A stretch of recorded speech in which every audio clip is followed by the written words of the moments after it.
Salut les kids! Troisième épisode de Fait Croquer, on va s'intéresser à Quentin alias Vadé Rétro Cinéma. Je ne sais pas si vous avez remarqué le petit court-métrage au début de cette vidéo, court-métrage exceptionnel, très beau, bien léché, et qui comme ça crée une espèce d'ambiance. C'est exactement ce qu'on retrouve dans les 12 vidéos que Quentin a fait pour sa chaîne YouTube. Déterrer un film je ne sais où, il nous expliquait en quoi il est urgent de voir ce film. Et il le fait très bien. Quentin est cinéaste, Quentin a réalisé des films, Quentin est acteur, il a un point de vue atypique. C'est un personnage qu'il a créé aussi qui est très atypique. Troisième épisode de Fait Croquer, Vadé Rétro Cinéma, c'est parti.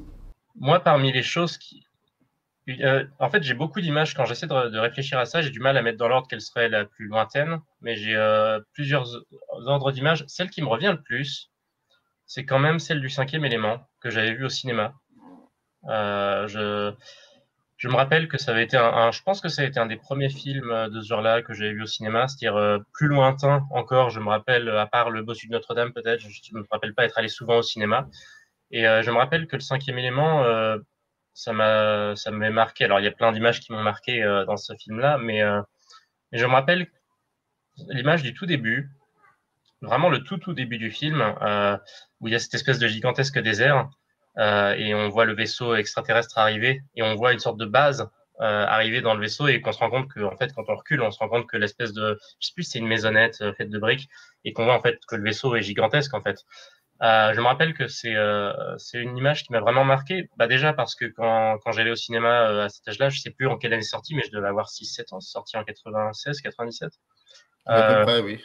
Et ben, je n'avais aucune idée à chaque fois des films qu'on allait voir. Je n'avais aucun indice. Je voyais juste le titre, l'affiche, qui ne révélait pas tellement au fond, et que je voyais un peu de loin. Donc je n'avais aucune idée. Quand je me rappelle assez bien, quand j'étais petit, je regardais, je voyais une image dans le désert, je me disais ok, ça va être un film historique d'époque et tout, et là paf, un gigantesque vaisseau alien, et ça m'a scotché, et je savais que j'allais aimer le film en fait, et ça m'a tout de suite transporté. Et c'était aussi c'est mon plus lointain souvenir d'une image aussi impressionnante sur un grand écran que j'ai pu voir. Donc ça, je dirais, c'est une des images qui me revient le plus. C'est intéressant en parallèle parce que les images que j'ai le plus de films, c'est plus quand je les regardais à la télé avec mes parents. Et avec mes parents, les images qui me reviennent le plus quand j'étais plus jeune, c'était des images qui n'étaient pas du tout fantastiques en fait, et qui étaient même assez adultes, de films assez parfois sombres, plus de films d'époque. C'est-à-dire les films qui m'ont marqué vraiment dans mon enfance, c'était Cyrano de Bergerac. La C'était version avec, pardon de t'avoir interrompu, mais la version avec Gérard Depardieu. tout à fait de Rapneau. De Rapneau, ouais. La version aussi, par exemple, Le Nom de la Rose, qui m'a vraiment marqué, que j'ai vu très très jeune, que j'ai vu peut-être trop jeune pour l'époque, mais qui m'avait... et aussi un film très peu connu, j'en profite pour en caler un toujours, Oui. c'est Nostradamus, avec Checky Cario qui joue Nostradamus. C'était un Et téléfilm, ça, je crois. C'était pas un je crois que téléfilm qui... nous, on l'avait en VHS. On l'avait en VHS et ça devait être un téléfilm. Ouais, c'était un petit budget à mon avis, mais ça Ouais. m'avait vraiment marqué parce qu'on voyait et c'était assez limpide pour moi malgré le scénario. Enfin, le fait que c'était le personnage qui essayait d'utiliser de la vraie médecine quand on voyait la Mhm. peste, c'était assez terrifiant. Et c'est un film qui m'avait beaucoup marqué dans mon enfance. Ouais. Quand tu dis je ne savais pas, quand tu parlais de ton expérience en tant que spectateur lorsque tu as été voir le cinquième élément de Luc Besson, et que tu dis à un moment je ne savais pas ce qu'ils allaient m'emmener, ce qu'ils allaient me faire voir. Ils, c'est j'imagine tes Mes parents. parents. Oui, tout à fait. Est-ce que ce sont eux tes premiers véritables passeurs? Oui, oui, je pense que oui. Alors même s'ils sont pas du tout dans le cinéma, ils l'ont jamais vraiment été. Mais pour nous, quand j'étais petit, pour nous ça faisait partie des hobbies en fait, des passe-temps sympas. C'était d'un côté aller de temps en temps au cinéma quand il y avait des grands films qui sortaient, et d'un autre les films qui à l'époque où justement où il y avait sur TF1, je crois, il y avait toujours le cinéma du lundi soir, du mardi soir. Il y avait toujours des grands films qui passaient à cette époque, ce qui n'est plus trop le cas aujourd'hui. Et du coup, on tombait sur des perles et ils achetaient aussi des VHS ici et là. Donc oui, ça a été quand même, ouais, dans la famille, en fait, ça a quand même été assez vite. Après, j'ai fait mon bonhomme de chemin à partir de là. Oui. Et j'ai un peu dépassé parce que je suis le seul à vraiment être dans le cinéma dans ma famille. Mais oui, c'est un peu vers eux que ça s'est lancé. Il y avait quand même il y avait vraiment un plaisir, en tout cas, à voir de grands films. Et Et c'est, les... hmm. Oui, pardon, je t'en prie. Je Oui, t'en non, je prie. disais, c'est aussi eux qui m'ont aussi donné les bases du langage, j'ai senti, les bases de la compréhension. C'est-à-dire, je sais que les films, ben, justement, comme Cyrano, c'est des films que si je les avais vus tout seul, je sais pas si j'aurais saisi autant de choses. Je me rappelle, moi, un de mes souvenirs les plus anciens, c'était souvent que j'étais, comment dire, en train de regarder le film. Et souvent, mon père, surtout, après, c'était mon frère plus, mais mon père, en fait, m'expliquait au fur et à mesure ce qui se passait dans l'histoire. Il m'aidait à détailler, il m'aidait à repérer les points. Et du coup, l'histoire devenait très, très claire pour moi. C'est-à-dire que, du coup, j'ai presque moins saisi certaines choses en le revoyant beaucoup plus tard en le voyant justement et juste en ayant l'expérience des yeux avec deux, trois petits points de repère de mon père parfois par rapport au film, par rapport à ce qui se passait, en disant voilà, là tu vois, il a vieilli, il est plus très, voilà, là il s'est pris les gens vont essayer de l'assassiner, et là il est blessé, machin. Enfin, il expliquait même des détails assez forts, mais ouais, c'est ça qui m'a pas mal marqué dans mon enfance en tout cas avec le cinéma.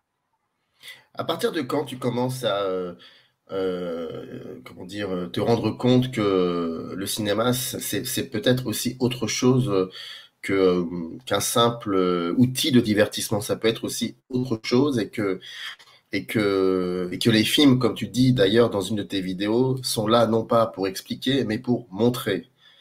À partir de quel moment tu commences à penser autrement le cinéma?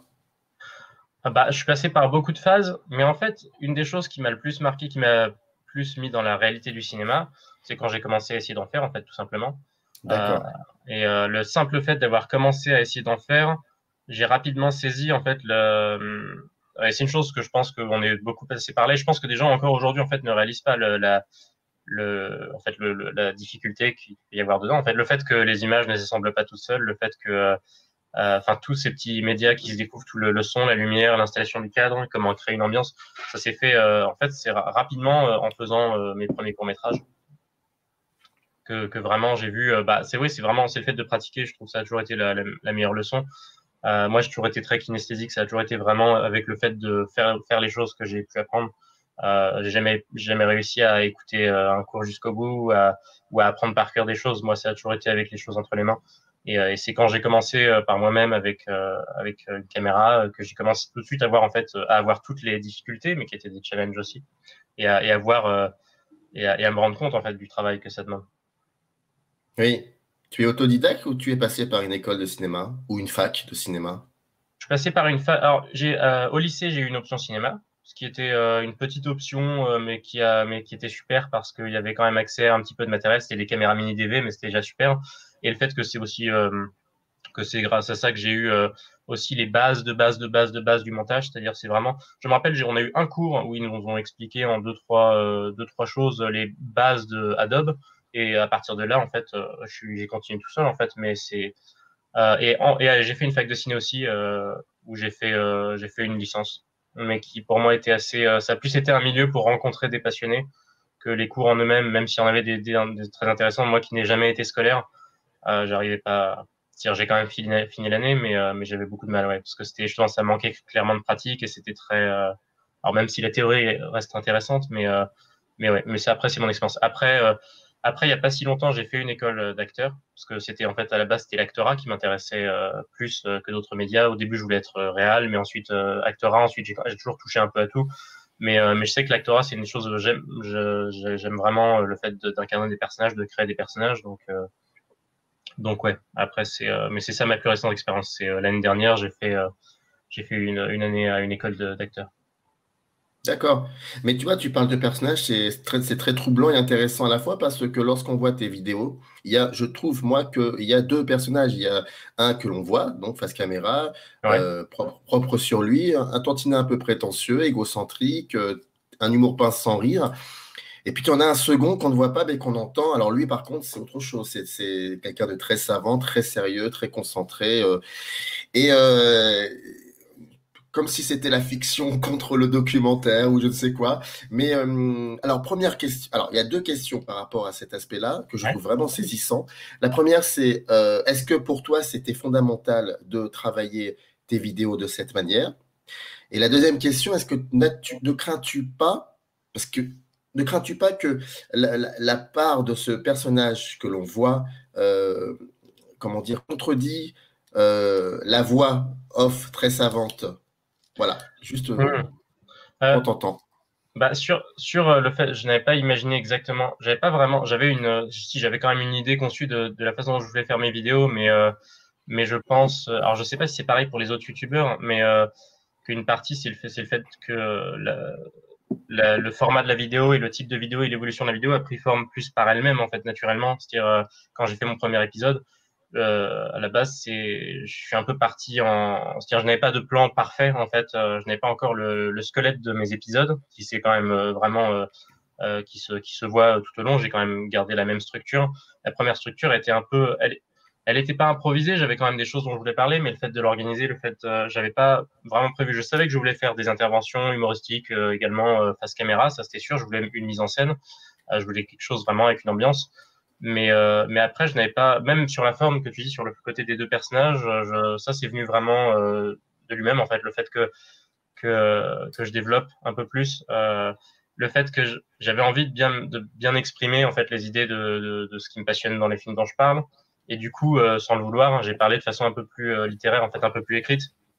Et c'est ça qui fait cette différence, je pense, entre le côté plus joué et plus oral de mes personnages et le côté voix off qui est quand même un peu plus écrit, inévitablement, un peu plus écrit. C'est intéressant parce que c'est des choses que des fois j'essaie automatiquement de mélanger, parce que dans certains épisodes aussi, il y a des moments où des répliques que je fais en fait vont suivre le même rythme, dans le fait que des fois je vais faire des interventions qui parfois vont juste faire un effet de transition plus qu'un gag ou quelque chose comme ça. Mais après, c'est vrai que j'ai remarqué assez récemment en fait cette espèce d'écart entre la voix off et le personnage. Pour moi, c'est pas choquant.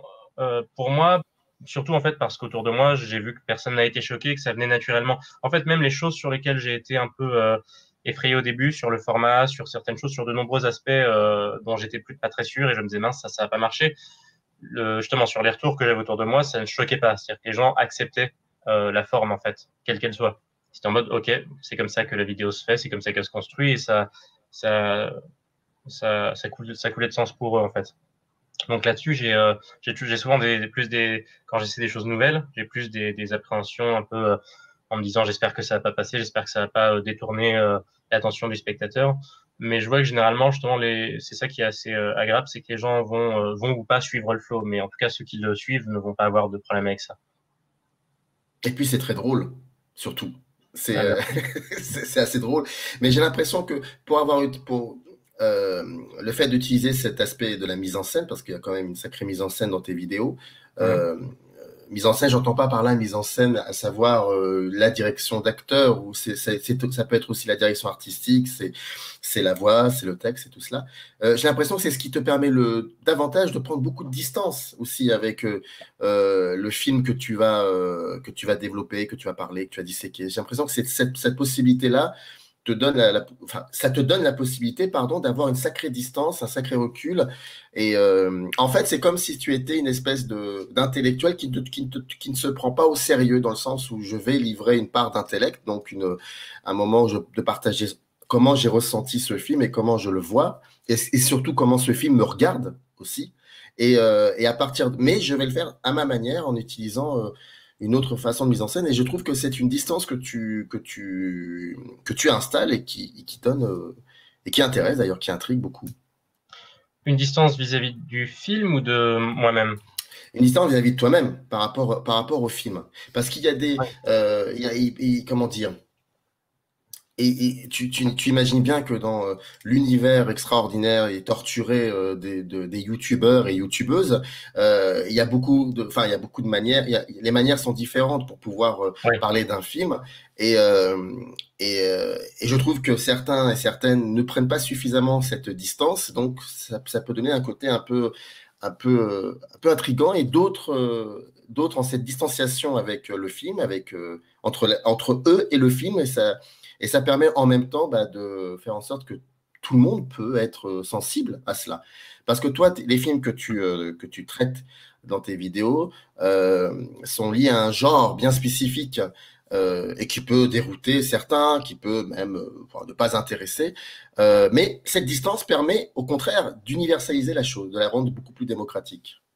C'est intéressant parce que d'un côté, alors vis-à-vis de la distance film, oui, parce que moi les films qui m'intéressent, c'est surtout ceux en fait dont on ne parle pas assez et où Oui. et à qui j'ai vraiment envie de rendre justice, mais où je me dis, en tout cas, ça permet aussi aux gens je me dis, ça permet aux gens de découvrir aussi des films qui sont soit oubliés, soit justement le côté nostalgique, mais d'autres qui sont vraiment passés inaperçus. Il y en a vraiment, que j'ai découvert, et je pense qu'on a tous découvert ici et là des fois des films totalement inconnus au bataillon ou complètement oubliés.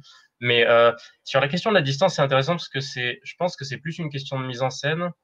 Je pense que quels que soient les personnages qu'on construit, pour les youtubeurs comme moi qui vont construire plus des personnages et donner un aspect un peu plus fiction, ou pour les personnes qui vont vraiment s'incarner eux-mêmes, même s'ils vont mettre un pseudo, mais qu'on va sentir qu'on va voir en dehors, qui sont à peu près les mêmes dans la vraie vie. Je pense qu'il y a toujours la même connexion. Je pense que même si on crée des personnages, enfin, j'ai remarqué, c'est une impression que j'ai sur YouTube, mais là, je parle vraiment par rapport à ma propre expérience, Oui. que c'est quand même des personnages qui sont, ce n'est pas le même niveau que de créer, que font les acteurs au cinéma. Je pense c'est le fait qu'on est quand même très connecté à ce personnage. C'est quand même un gros parallèle à nous-mêmes. Moi, en tout cas, mon personnage, même s'il a le côté pince sans rire et le côté, même si je lui donne des aspects un peu particuliers, c'est techniquement une satire de moi-même, en fait. Parce que Mhm. j'ai un côté, justement, sans le vouloir, j'ai un côté un peu guindé parfois. Enfin, c'est ce qu'on me dit en tout cas. Comment dire, j'aime bien, justement, je suis très fan de l'humour cynique, un peu pince sans rire. Je suis très fan du burlesque, mais c'est en fait, ça reste une version de moi-même que j'expose sur le film, quoi. Même si enfin, sur mes vidéos, même si je fais des exagérations, même si je fais mon personnage un peu extrême parfois, ce que je trouve drôle, c'est vraiment ce qui me fait rire. Pour moi, c'est d'aller dans certains interdits, justement, tout en faisant attention, parce qu'on est quand même, aujourd'hui, c'est assez délicat aussi, vis-à-vis de l'humour. Il y a des choses que j'ai dû, des fois, couper et censurer, en fait, de certaines versions, en me disant, OK, ça va être trop limite, c'est la première fois aussi que je me mets sur une plateforme aussi grande, que je me mets vraiment sur le net, en fait, à part quelques courts-métrages, mais où ça, personne les a vus, justement. Donc, ça, c'est intéressant, vis-à-vis de la distance. C'est ça, sur la distance, justement, par rapport à ces choses-là, sur le fait qu'il faut faire attention, justement, sur comment on s'exprime et sur quelle part les gens peuvent prendre plus ou moins sérieusement. Et, euh, et après, voilà. Après, vis-à-vis de la distance du film, je sais qu'une des choses, justement, que j'essaie de faire, c'est justement de faire un peu l'inverse. Ce que j'essaie, c'est vraiment de rapprocher les gens sur qu'est-ce que le film, en quoi le film m'a ému, les émotions que le film a réveillées en moi. C'est pour ça qu'il y a des moments aussi dans la voix off où, en fait, souvent vers la fin, quand je vais dans des conclusions, je vais souvent dans la partie un peu plus sensible de vraiment ce qui m'a touché Mhm. dans le film, de vraiment ces choses où vraiment là, par contre, c'est le moment où je me dis, surtout en voix off, ce qui est plus facile, bien sûr, mais où j'essaie vraiment de m'ouvrir, en fait, et d'être sincère avec le spectateur, justement, tout en faisant de l'humour, réussir à contrebalancer entre la partie totalement fictive où j'ai envie de créer un personnage et de faire rire, ou d'intéresser, et la partie où là, c'est vraiment moi qui parle. Et ça fait cette espèce de personnage un peu méta, justement, je pense que beaucoup de youtubeurs créent, à mon avis. Mais oui, c'est intéressant en soi de travailler justement sur la question de distance, comme tu dis. Ouais. Et puis cette distance aussi, je trouve il y a aussi un autre aspect, c'est que pratiquement toutes tes vidéos débutent par un court-métrage. Et Oui, alors, tu vas me dire, oui, mais les séquences sont extrêmement courtes, mais tu sais aussi bien que moi que voilà, que même si ça dure 1 minute, c'est un court-métrage. Mais pas quelque chose qui a été fabriqué, un truc vraiment très sérieux, très pensé, avec une véritable direction d'acteur. Par exemple, la dernière vidéo sur Strange Days, c'est oui, très très drôle et en même temps, je ne sais pas combien de prises vous avez fait, mais c'est vachement bien joué. Et oui. c'est passionnant à voir. C'est assez. Il y a, comment dire, il y a des moments parfois quand on voit ce genre de travail, euh, ce genre d'introduction avant que le youtubeur commence à parler, parfois on sent que ça a été souvent assez bricolé. Il y a parfois une seconde de trop alors qu'il aurait dû peut-être couper avant. Non, non, là c'est vraiment bien léché, c'est vraiment bien travaillé. Tout de suite on comprend que voilà, le rapport à l'image que tu entretiens n'est qu'un Ouais. rapport qui est très créatif et que certainement en parallèle tu fabriques des films. Ça, on le sent très bien. Mais je trouve que. Et en plus de ça, ça aussi, ça donne une espèce de passerelle avec le film que tu vas, parfois, dans ton temps, Oui. voilà, que tu vas aussi. Est-ce que ça, c'était pour toi d'emblée fondamental que tu insères dans tes vidéos? Alors à la base, pas du tout. À la base, en fait, moi, je voulais quand même toujours faire une petite intro humoristique, mais justement, si on voit l'épisode 1, c'est vraiment quelques secondes, c'est vraiment Ah un oui, seul plan. À la c'est très base, moi, drôle. C'est très drôle. merci, j'avais prévu de faire que des formats comme ça, en fait. Et ça, c'est le piège quand on crée, c'est le fait que après, souvent, au fur et à mesure de toutes mes intros, à chaque fois, mes intros, en fait, ça me prend autant de temps que la partie principale, généralement. Et c'est des choses que j'essaie souvent, en fait, de réduire, en fait. J'essaie vraiment de les simplifier, de les raccourcir, de couper dedans pour avoir quelque chose de vraiment simple, juste une idée, un petit gag éventuellement, une petite part créatrice et paf, on y va. Et justement, les vidéos comme la dernière, c'est des choses que j'avais pas du tout prévues, parce que ça a demandé plus d'énergie, que prévu à chaque fois. Mais c'est venu assez vite. Aussi parce qu'il y a certaines choses qui ont moins bien fonctionné, c'est-à-dire, entre mon premier et mon dernier épisode, il y a eu des changements. C'est-à-dire, mon premier était très efficace. Le deuxième, j'ai vraiment mis une mise en scène pour la première fois avec un autre acteur. Et c'est la vidéo qui a le moins bien marché, alors, je pense pas que ce soit qu'une question de ça, mais je sais que c'était encore trop tôt pour faire de grosses mises en scène et de grosses constructions pour un personnage qui n'a pas encore vraiment de public et à qui on peut pas vraiment s'adapter.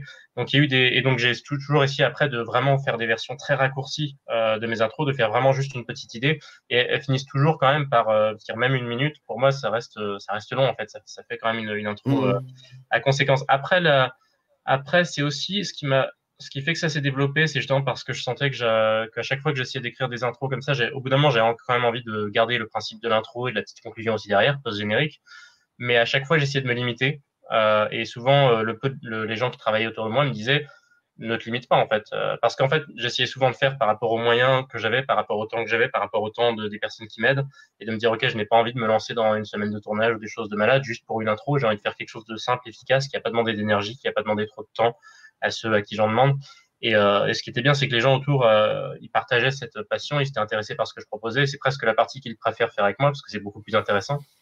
Et, euh, et du coup, je me suis un peu plus lâché sur les dernières, du coup, surtout sur les trois dernières, sur le fait d'avoir vraiment créé. Après, il y en a certaines, c'est la dernière de Strange Days.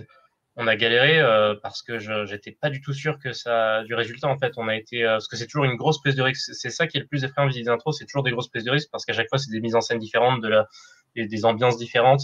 Le fait de la question des moyens, le fait de construire les accessoires, ce genre de choses, c'est des choses qui font en fait c'est des sources de stress un peu qui peuvent venir assez rapidement et c'est des choses que j'essaye d'éviter. Mais après avec du recul, je pense que ça vaut la peine de se mettre dans ce genre de challenge parce que même si le, même si le résultat ne va pas forcément payer là où on voudrait, ça va quand même être une expérience enrichissante et je pense que ça apporte quelque chose, ouais, ça apporte un petit plus à la vidéo, enfin de ce que tu me dis, en tout cas, ça me rassure. Alors, question un peu saugrenue, mais est-ce que tu es ce genre de youtubeur qui ne privilégie pas forcément le nombre de vues?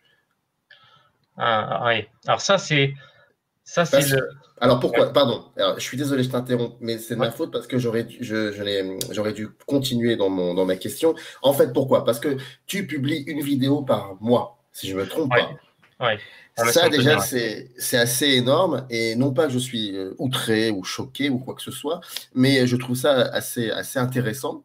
Quand on voit tes vidéos, on comprend aussi pourquoi. Parce qu'en plus de la direction artistique, de la mise en scène, pardon, il y a aussi un véritable travail sur le texte, sur le montage, sur l'utilisation de la voix, il y a tout cela. Donc, c'est une fois par mois. En plus de ça, tu n'es pas tout seul à faire tes films. Donc, il y a aussi un engagement de chacun et chacune avec toi. C'est pas évident.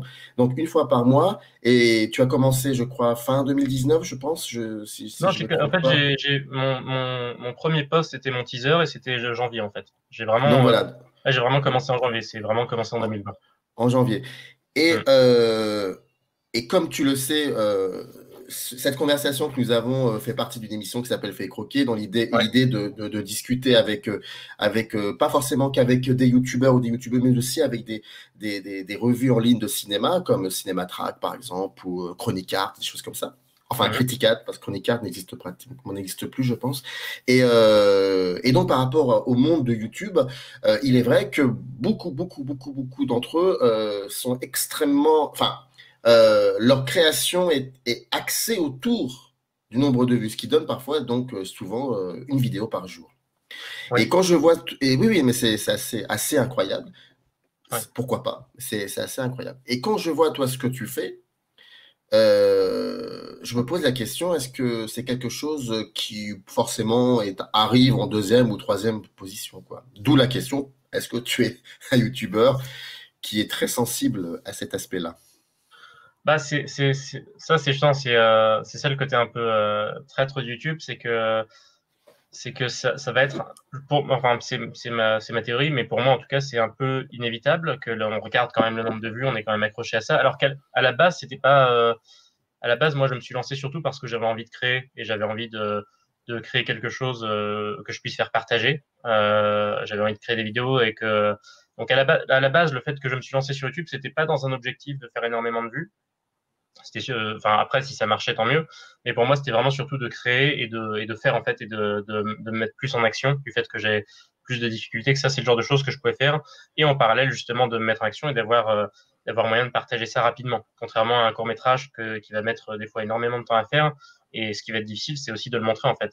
C'est de le faire partager parce que déjà, ça va être du format plus long, ça va moins accrocher les gens. Il y a plein d'autres raisons après, je m'égare là-dessus. Mais après, il n'empêche que quand j'ai commencé à poster, c'est-à-dire on a quand même ce réflexe à regarder un peu le nombre de vues, à surveiller ça et à essayer en fait d'alimenter ça. On essaie quand même, c'est-à-dire de faire une petite pro. Moi, je suis pas dans le game, comme on dirait, de YouTube, c'est-à-dire j'ai pas du tout les Mmh. techniques et j'ai pas encore j'ai pas vraiment bien développé, j'ai pas vraiment pu mettre le temps et l'énergie nécessaire pour comment dire augmenter mon nombre d'abonnés, de vues, pour me faire vraiment voir, pour faire une bonne promo de ma chaîne. Et c'est ça et c'est comment dire, et c'est une chose qui demande beaucoup d'énergie, je pense, de ce que je vois. Euh, mais j'aimerais quand même, il y a une partie de moi qui a envie que ma chaîne prenne plus d'ampleur, ça c'est sûr. Il y a une partie de moi qui a envie que ma chaîne se développe sans. Je dirais que c'est pas l'objectif numéro un. C'est-à-dire que je ferai pas j'aimerais pas de gagner plus de vues et d'abonnements au détriment de la qualité de mes vidéos, par exemple. Je préfère quand même j'aimerais quand même essayer de garder une question, une certaine, j'aimerais quand même garder l'ambiance et la qualité que je mets dans mes vidéos, c'est-à-dire, et du coup le temps que ça demande à faire, j'aimerais conserver ça. Mais en parallèle, justement, c'est un peu mon projet pour 2021. Je vais essayer, je vais voir comment ça se passe. Ce serait quand même de trouver justement de faire une sorte de balance sur le fait de promouvoir un peu plus de quantité avec des vidéos, mais qui soient quand même des vidéos, des formats qui m'intéressent, et des choses qui aient quand même des choses à dire intéressantes, pas juste des critiques de films, par exemple, que je puisse mettre en boucle et que je puisse en faire une par jour pour faire de la quantité, parce que c'est pas une chose qui m'intéresse personnellement. Parce qu'après, les gens qui font ça, c'est quelque chose que je comprends aussi tout à fait. C'est quelque chose qui peut être intéressant et qui peut être passionnant. Le fait d'être régulièrement actif et de donner son avis sur les films qu'on aime, ce genre de choses ou ceux qu'on n'aime pas. Mais du coup, il y a une partie de moi qui a envie à ce que la chaîne se développe, en fait, j'ai aussi envie de faire beaucoup plus de vidéos et d'en sortir plus. J'ai envie de créer plus. Et du coup, je pense que je vais du coup tomber dans cet entre-deux. Ouais, c'est pas mon objectif numéro un, le nombre de vues et d'abonnés, mais c'est quand même une chose qui me motive à continuer YouTube. C'est une chose que j'ai quand même envie de développer. J'ai quand même envie que ma chaîne se développe. et une plus grande audience, ça c'est sûr. Oui. Est-ce que tu as des acquaintances avec d'autres confrères et consoeurs de ce milieu-là? Un petit peu ici et là, alors très peu, mais ça va être des youtubeurs qui vont être souvent dans mon, alors certains souvent dans mon cas de figure en fait, c'est-à-dire les gens qui commencent tout juste et qui essaient de se développer. Mais après, oui, je me suis mis à Twitter. Alors Twitter, j'avais jamais touché avant. J'ai galéré à trouver, mais c'était une des choses où je me disais, voilà, histoire de au moins faire un peu au moins participer un peu dans la bulle et communiquer un peu avec les autres youtubeurs et partager des choses. Je me suis mis un petit peu là-dessus. Et c'est là que j'ai surtout vu en fait le plus de youtubeurs et certains avec qui je communique ici et là. Il n'y a pas encore de gros projets avec certains youtubeurs, mais ça peut venir à l'avenir. Je sais qu'il y a des discussions intéressantes, je sais qu'il y a des échanges, euh, mais après, ouais, j'ai pas encore, en tout cas, je me suis pas encore vraiment mis avec certains youtubeurs. Il y en a certains qui ont des petites idées, des petits projets qui viennent ici et là, et je suis très curieux de voir ça avec eux si ça se développe. Mais pour l'instant, c'est encore trop frais, j'ai envie de dire, trop. J'ai encore l'impression d'être vraiment au début de ça par rapport à ça en tout cas. Enfin, j'ai pas encore eu d'occasion particulière. D'accord. Et comment tu vois à peu près l'avenir par rapport à ton... J'imagine que tu as envie à un moment de continuer à faire des films, mais comment tu vas pouvoir travailler, comment coïncider les deux, c'est-à-dire ta chaîne Mm. YouTube qui peut prendre beaucoup de place Ouais. dans ta vie et puis faire un film dans lequel il faut écrire un scénario, trouver de l'argent d'abord, surtout, Alors, avant j'ai tout. pas prévu de faire un film. C'est un peu trop. Pour moi, c'est même trop tôt justement. Je pense, c'est une des choses que je vois. Pareil que ça, c'est une des choses que je vois beaucoup autour. Le fait d'avoir envie de. Pour moi, ça c'est trop tôt. C'est pas une chose qui m'intéresse particulièrement pour l'instant, parce que c'est une chose qui demanderait une telle énergie, de tels moyens. Et je pense qu'il n'y a pas besoin de ça pour faire de bonnes vidéos et pour faire des super petits films. En fait, pour moi, j'ai envie quand même de faire à côté des courts-métrages, mais en fait, moi, le vrai challenge, c'est pas les autres films que je vais faire à côté. Le vrai challenge, c'est ma vie à côté, en fait, mon travail et ma vie personnelle. C'est plus ça, en fait, avec quoi je dois déjà jongler. Le fait de parce que YouTube déjà ça me prend déjà beaucoup d'énergie, beaucoup de temps et même sur la partie créatif, oui, ça occupe déjà pas mal, à part d'autres arts que je touche plus comme des hobbies, comme le dessin ou l'écriture ici et là. Mais non, moi, c'est plus ça. Après, sur la suite des choses, justement, ça va dépendre. J'ai vraiment envie de réussir à jongler, comme j'ai pu le faire ici, de réussir à jongler sans que ça m'envahisse trop, justement. Et j'ai vraiment envie de développer ça. Je ne sais pas où va évoluer la chaîne. Je n'ai pas de. Je dirais que c'est ça peut-être la seule chose que je devrais régler plus, c'est de trouver un objectif un peu plus précis avec ma chaîne. Parce que là, pour l'instant, mon objectif, c'est plus le fait de créer, de faire et de la développer et de voir en fait où est-ce qu'elle m'emmène, plus que de savoir où est-ce que moi-même je vais l'emmener. Euh, donc c'est ça peut-être qui. Après, au moins, après j'ai quelques idées parce que je sais que j'ai déjà beaucoup de choses dont j'ai envie de parler toujours sur YouTube. Il y a beaucoup d'épisodes, il y a des concepts que j'ai vraiment envie de faire. Mais après, avec avec l'année qu'on s'est tapé déjà et avec l'année prochaine, on sait pas comment je parle pas plus sur la situation, comment dire, du confinement de choses, mais je parle vraiment tout simplement sur le rythme en général, en fait, sur le temps que ça va nous donner entre notre travail, notre vie personnelle et la partie justement plus créatrice. C'est plus là que sont les vrais inconnus, je dirais. Mais après, là-dessus, ouais, j'avoue que c'est une des choses sur lesquelles je dois vraiment réfléchir un peu plus, développer. C'est sur un objectif un peu plus précis vis-à-vis de cette chaîne, autre que avoir envie de créer, de partager et de. Ouais, ça se résume à ça, créer, partager en fait. J'espère que vous avez apprécié ce troisième épisode de Fait Croquer. Si vous avez aimé, n'hésitez pas à liker, abonnez-vous à cette chaîne, n'hésitez pas à nous faire parvenir des commentaires, des critiques aussi ou des suggestions. Nous lisons tout, nous sommes attentifs à tout et surtout nous répondons. Je vous souhaite d'agréables fêtes de fin d'année. On se retrouve très vite pour un quatrième épisode de Fait Croquer. Ça sera une surprise, vous allez voir. D'ici là, essayez de voir des films. Je vous embrasse. Salut les kids.